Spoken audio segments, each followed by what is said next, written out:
Buenas tardes a todos y a todas. Bueno, es para mí un verdadero honor, como presidente de la Asociación Cultural Autores de Linares, darles primero la bienvenida a este acto tan especial. Hoy no solo presentamos un libro, hoy inauguramos un camino. Esta es la primera presentación que celebramos dentro del marco de nuestra asociación. Y lo hacemos en un espacio que simboliza conocimiento, memoria y cultura, el salón de actos de la Casa de la Biblioteca Municipal de nuestra ciudad.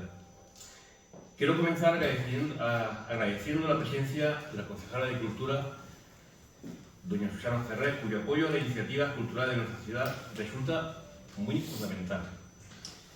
La de don Manuel Reyes, lamentablemente, con una ausencia totalmente justificada, director de la biblioteca, por abrirnos las puertas de este lugar, que es sin duda la casa natural de los libros y de quienes lo escriben. También expresar agradecimiento a diferentes miembros del Centro de Estudios Llaneses, del CEL, por su asistencia, porque apoyan incansablemente y trabajan por la cultura, la historia y el patrimonio de nuestra ciudad. Porque eso es una idea que quizá es una tarea individual y tal vez un compromiso muy colectivo. Bien, la creación de la Asociación Cultural Autores de Linares nace con un propósito muy claro: dar voz, espacio y proyección a los escritores y escritoras de nuestra tierra, fomentar la lectura y fortalecer el tejido cultural de nuestra ciudad. Y no podríamos haber comenzado de mejor manera que con la presentación del libro de un autor que, además de un compañero y amigo mío, es un firme creyente en la palabra como herramienta de expresión y encuentro. Hablar de Manuel García Díaz es hablar de constancia, sensibilidad y compromiso con la literatura. Su obra no surge del azar, sino del trabajo paciente, de la observación atenta y de esa necesidad interior que empuja a convertir la vivencia, la idea y la emoción en páginas escritas. En este libro que hoy nos convoca, Confesiones comprometidas, no solamente vamos a encontrar una historia o un conjunto de historias, sino también una mirada personal, honesta y profundamente humana. Manuel pertenece a esa generación de autores que entienden la escritura no como un ejercicio de vanidad, sino como un acto de comunicación. Cada página va a invitar al lector a detenerse, a pensar, a sentir, y eso en los tiempos que corren es casi un acto de resistencia cultural. Hoy celebramos su obra, pero también celebramos algo más grande. Celebramos que Linares sigue escribiendo, sigue leyendo y sobre todo sigue creando. Celebramos que la cultura continúa viva gracias al esfuerzo colectivo y al compromiso individual. Querido Manuel, como presidente de esta asociación y como amigo tuyo que creo que soy, me siento especialmente orgulloso de que seas tú quien inaugure este ciclo de presentaciones. Estoy seguro de que este libro encontrará el camino hacia muchos lectores y que este será solo un paso más en tu trayectoria literaria. Sin más, le invito a disfrutar de la presentación, a escuchar al autor y, sobre todo, a dejarse llevar por la magia de la palabra escrita. Muchísimas gracias a todos por su asistencia. Os dejo con el autor.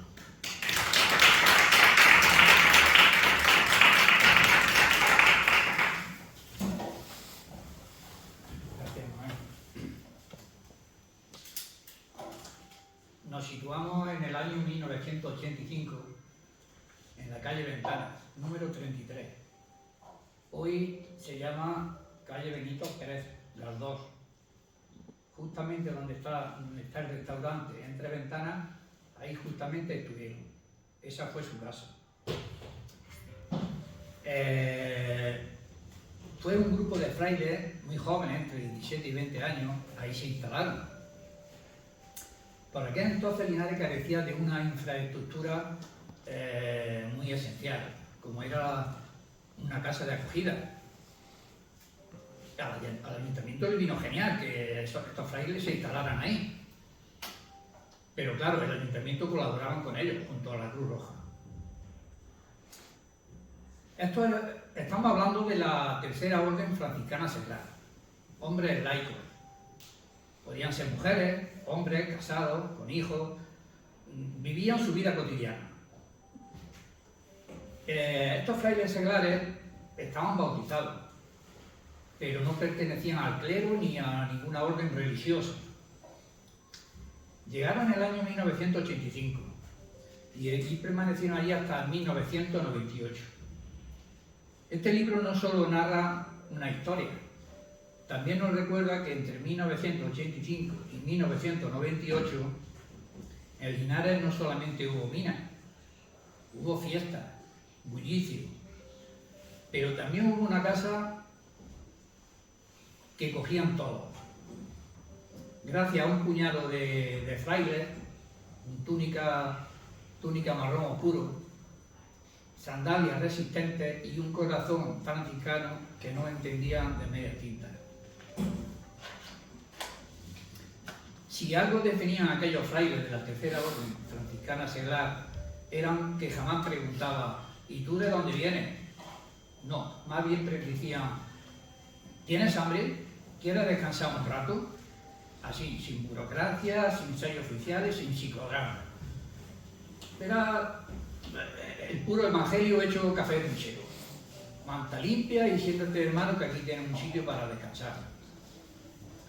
Esta historia nos lleva de la mano por aquellos años en la casa franciscana que se convirtió en un auténtico faro, iluminando las noches complicadas de enfermos sin recursos, personas que dormían en la calle, caminantes sin rumbo fijo y transeúntes que simplemente necesitaban un techo y un plato de comida para sobrevivir a la jornada. Y allí estaban estos frailes, con una capacidad sobrenatural para estirar lo que había. Llegaban 3, pues comían 3, perdón. Llegaban 10, los 10 comían. Que llegaban 20, pues milagrosamente comían los 20. Y uno pensaba que, bueno, que San Francisco así desde arriba debía de guiñarle el ojo de vez en cuando.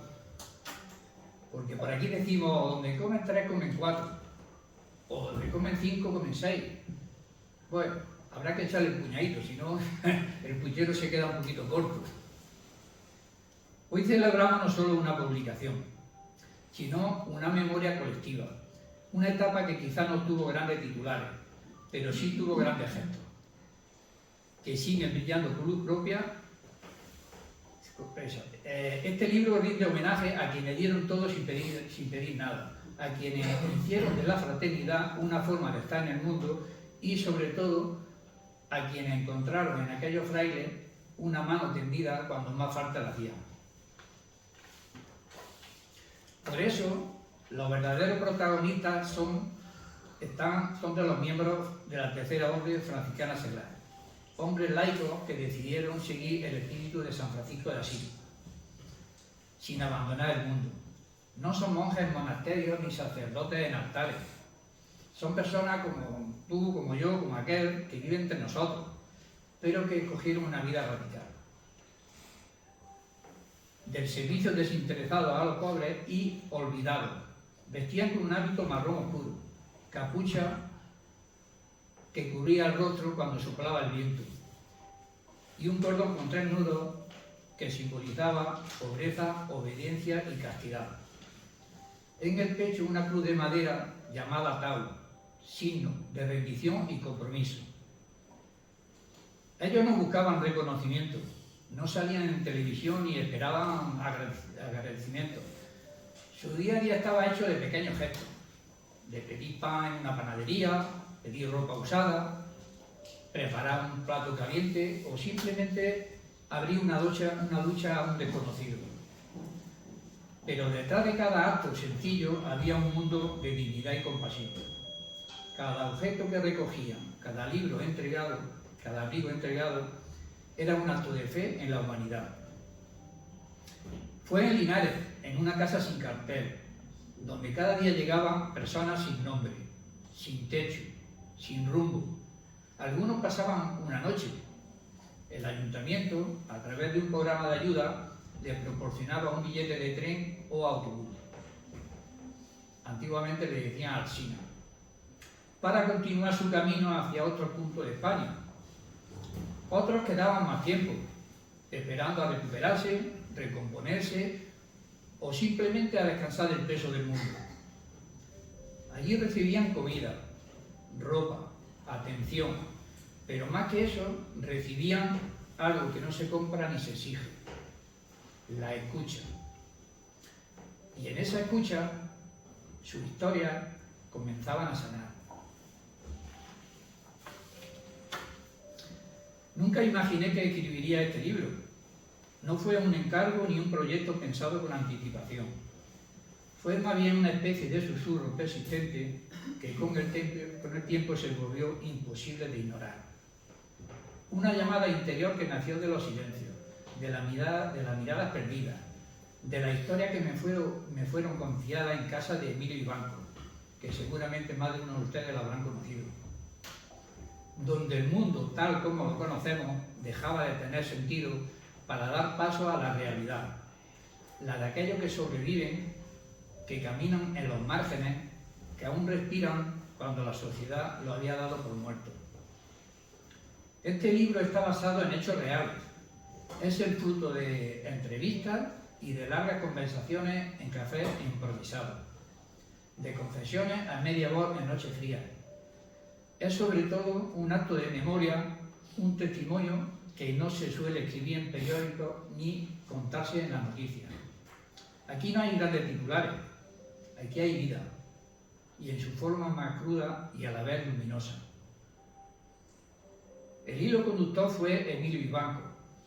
Fue este fraile franciscano quien me proporcionó teléfonos, direcciones, tanto de otros franciscanos que aún viven como de familiares directos que atendieron en la casa de acogida.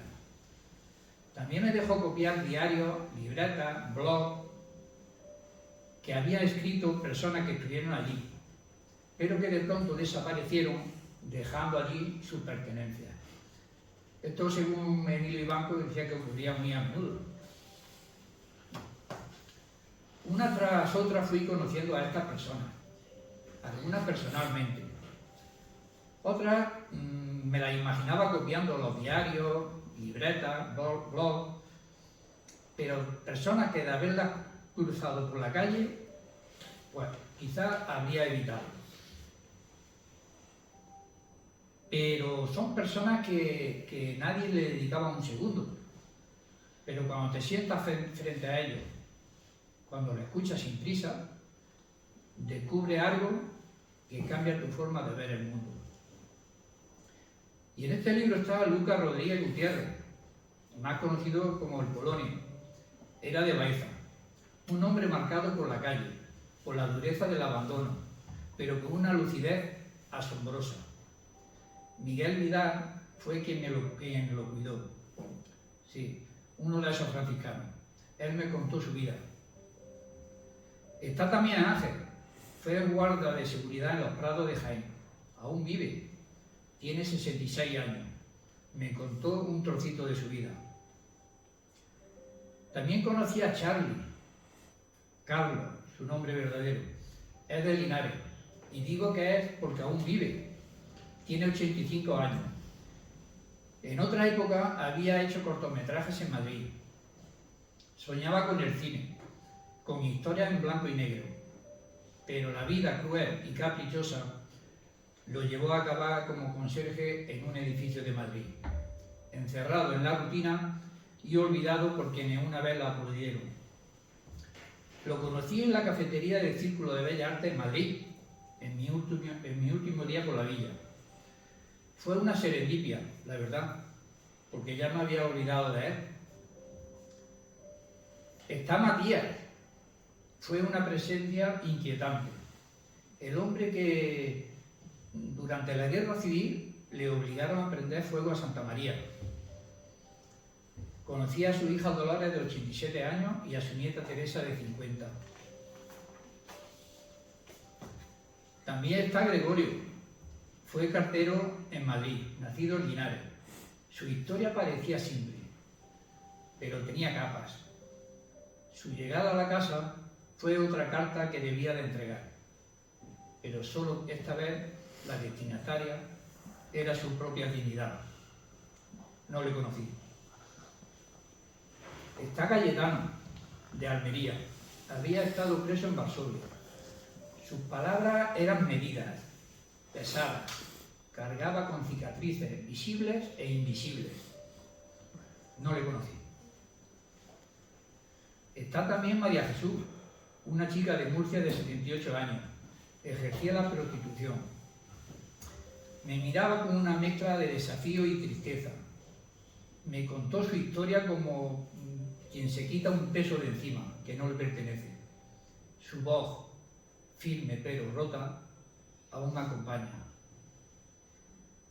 Y luego está Alfredo, un cirujano del Hospital 12 de Octubre de Madrid. Operó a su propio hijo, cuando ya no había más médicos, más tiempo, más esperanza.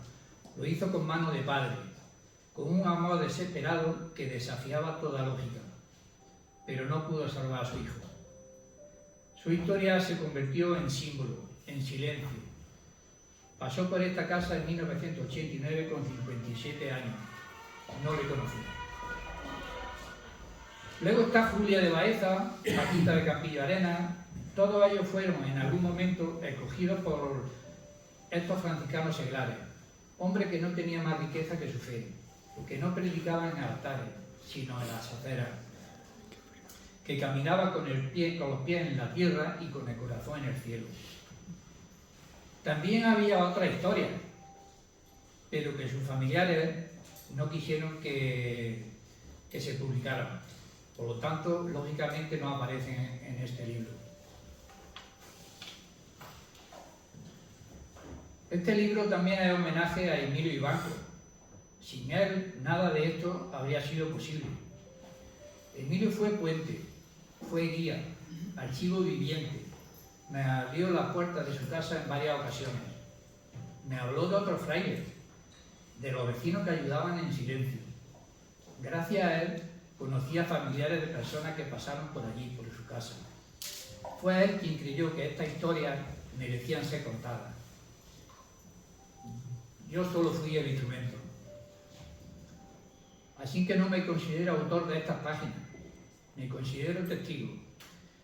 Y como testigo, asumo la responsabilidad de no olvidar. Porque olvidar es otra forma de violencia. Es negar la existencia de quien es. Aún en la ruina, conserva la belleza de la dignidad. Este libro no busca condescendencia ni lástima.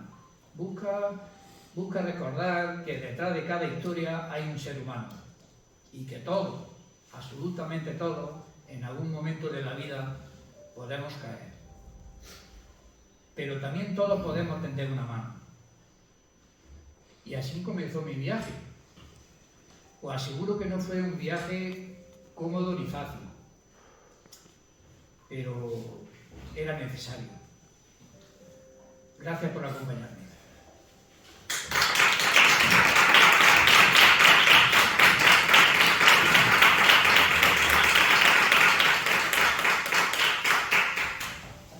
Bueno, ahora sí tenía una pregunta que hacerle a Manuel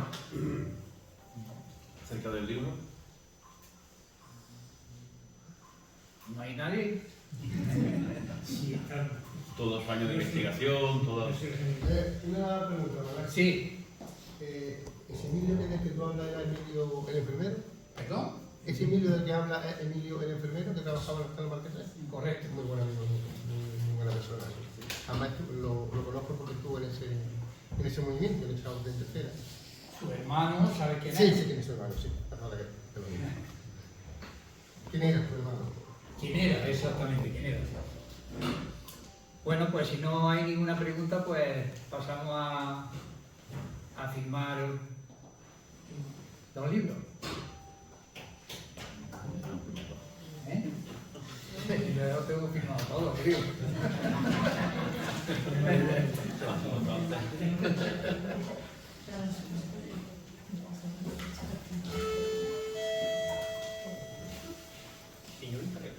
Señorita Peggy.